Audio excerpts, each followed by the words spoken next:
I am Jeffrey Rowe Kohut. This is my Potter's Journal for June 2024. Most satisfying kiln opening. Now that was a surprise considering it was filled with basically just little brown mugs and the pension or a milk pan, wash pan. This was all inspired by Christoph Weber, Redware Potter of the Harmony Society, 1804 to 1853, for a bicentennial upcoming weekend. Let's see what came out of the kiln today. What's in the kiln today? What a relief at first glance. The show, the bicentennial show at Old Economy and Ambridge is today. And these are the pieces fashioned after the Christoph Weber mugs. I thought these were all on the bottom. What a relief that there's a couple on the top that I didn't know. I put the Albany slip glaze on them for some historical accuracy, because they're not exactly reproductions. My interpretation of... Oh, I couldn't have been more pleased. You know, I would drink out of this. There's something about them in the greenware state. They're dry, they don't look attractive, they don't feel attractive, but the glaze really changes it. And you know, it's a simple mug. It's a mug from the early 1800s. He was making pots between 1805 and I forget now, was it 58? Barrel shaped, simple. A couple decorative lines. Sometimes he would use 3. He was an unknown potter. He didn't have a stamp on his. And the beaded foot, the first time I've done that. Catches glaze that might otherwise have ran down and hit the shelf. Makes it easy to dip it in the glaze. Oh, I don't believe it. This has just been an amazing thing to do. I've not been totally immersed. Oh, wow. This is like reaching into history and pulling something out from the past.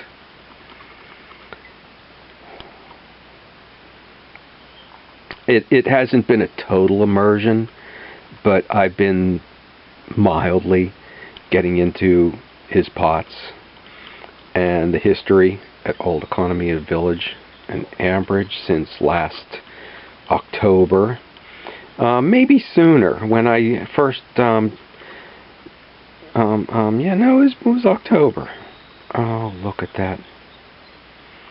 Okay, well, there's more in the bottom. There's more in the bottom.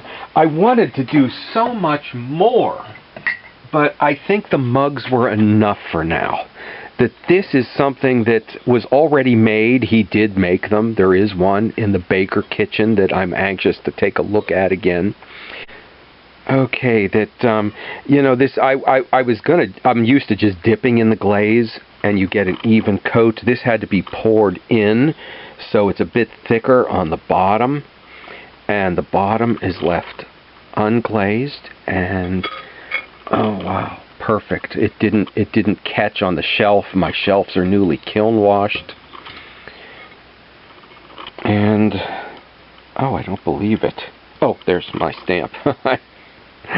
Okay, these were made in 2023, so they've been sitting around here, and I realized that I want to do more of his pots, but he did the slip trailing. These are combed through the slip, but I was very happy that, you know, you don't always get this to meet up. I always consider it like a worm, since snakes might scare people, with the head being here and the tail being there, so it came out perfect. And here, I'm glad I did this. When I poured the glaze out, it's lighter there and darker where I did the final pour out because it sat there longer, or was it the other way around? But this, I didn't know what to do about not having enough glaze to pour at the very end. Did I dip it in glaze or not? And I'm glad I didn't. It's not a drip on the bottom. I had no drips on the bottom. They can be beautiful or not. But this came out just perfect. this came out just perfect. And I'm glad I didn't clean it up, because I see there is a spot right here where the glaze, something came up and there's a bit of new glaze. So in a sense, that makes this piece very historically accurate. Although it's generally in redware. This is stoneware for the durability, and generally the colors are not this, but the green was prevalent in his the Christoph Weber pots, mostly in the more decorative kitchen pieces and some of my normal ware.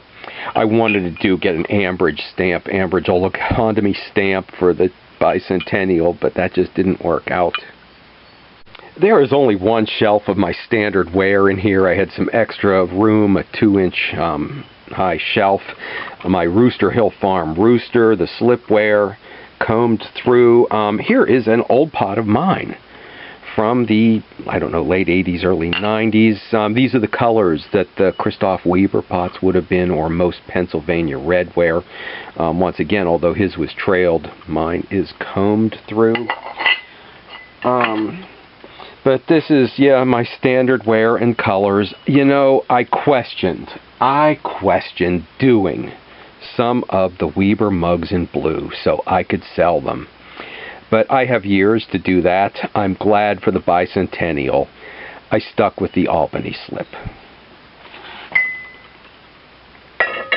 And the Pantheon or milk pans, okay, they really are much deeper, and that's not what this is, but since I have the big ones for this upcoming show, I wanted to make sure I had something in the size that somebody says, I just want a little piece.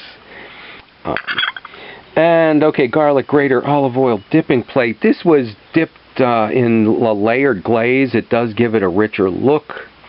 But, okay, we had, a crawling and a drip on my shelf. That's something I'm not really into doing. I'm not very pleased with that. A couple more mugs on this next shelf, a couple of his pictures, and look at the wave. Look at the wave down there. Absolutely perfect. I really put all my eggs in one basket. This time for this show. It's today I have to set up.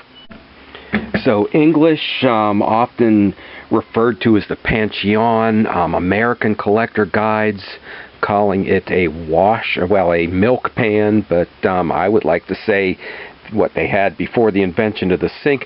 The American ones, I've noticed some of them a bit lower, the English a bit pointier,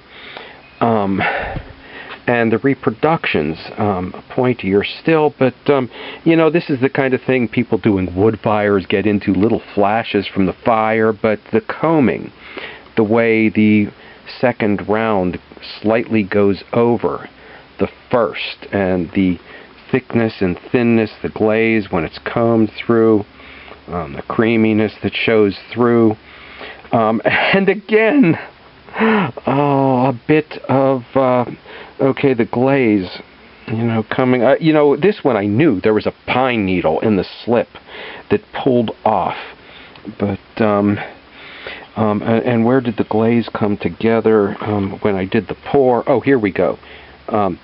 Just enough glaze when I poured it in and out to finish with just a couple drips that got missed on the side. Beautiful.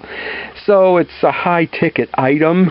You know, what do you do when there are these little things here? That's the way they would have been in Christoph Weber's day, that I need a sticker that says they cost more for that historical accurateness. Okay.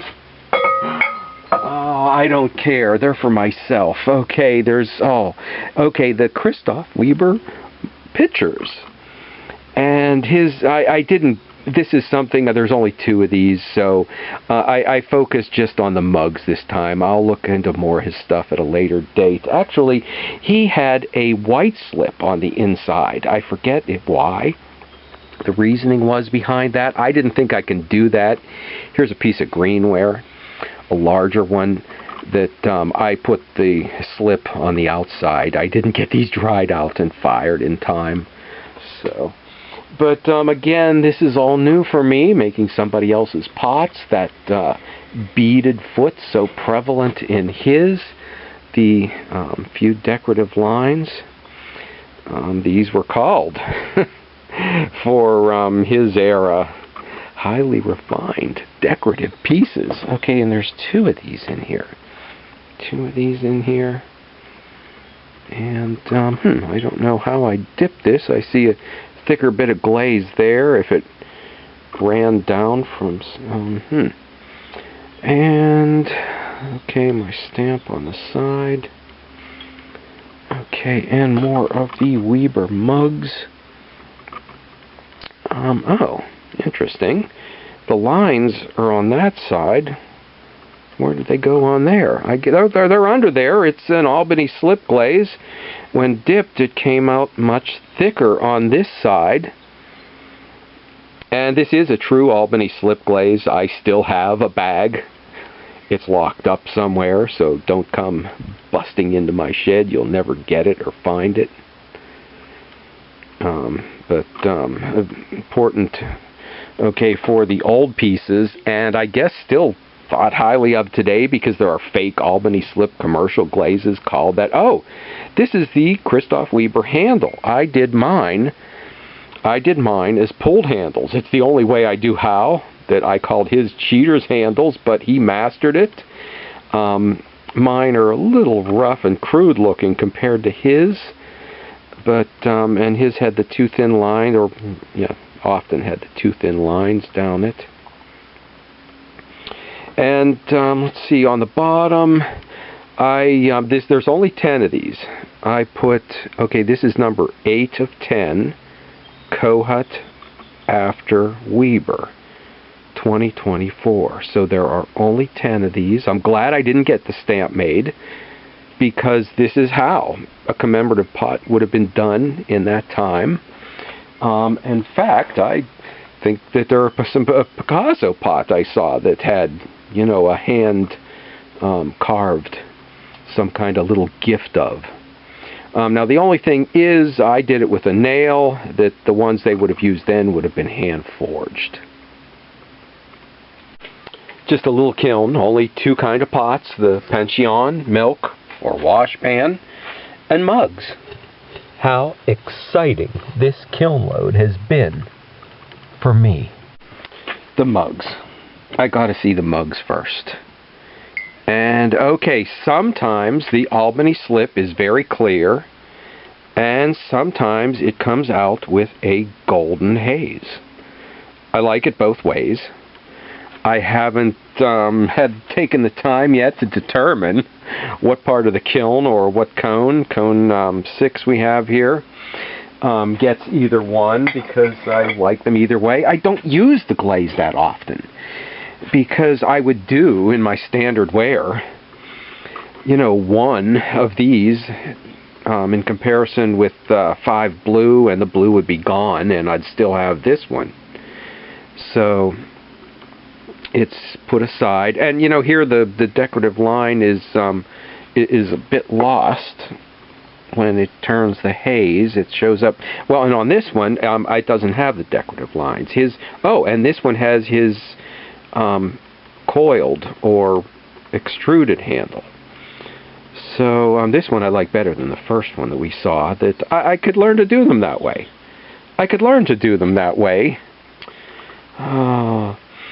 But I like the pulled handle. Okay, it's the way I do it.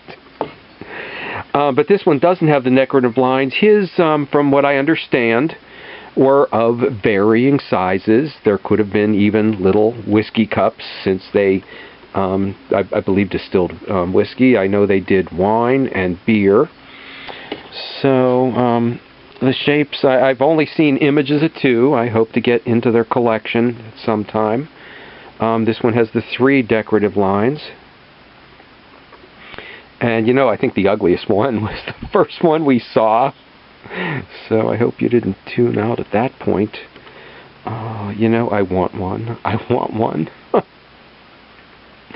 But I will put them up for sale at the show. There's only 9 of them because I broke one when I was moving the board into glaze. So the limited edition is a bit more limited than it was meant to be. I will do them again in the future, but not as a limited edition. They will just be Kohut after Weber mugs in the future. We won't do anything like Salvador Dali did, or his family. I forget what happened there. And the final pension, there's one that didn't make it in the kiln. And this one here, this one's a little bit deeper, which I think is more the way they were meant to be. And again, very happy with the wave. And that I remembered that these had been sitting here in the studio for over a year, waiting to be fired. Let's see, how did we do? Oh, this one, the rim is glazed just perfectly. I guess I watched too much Hannah McAndrews, but this was easier because it was bisque. There's a drip, or somehow I got a little bit of glaze on the bottom. Fortunately, it didn't stick to the shelf. I don't know how that happened. And the smallest of them did come out very clean with the glaze in there. Having so much fun with the English slipware and jeweling. Finding my own culture in the Slovenian pots, even turning it into a production item. I never expected to find so much satisfaction in little brown mugs. Thank you, Christoph Weber, and all who introduced him to me. Stop back next week and next year as I get to know him better through the little brown mug and beyond.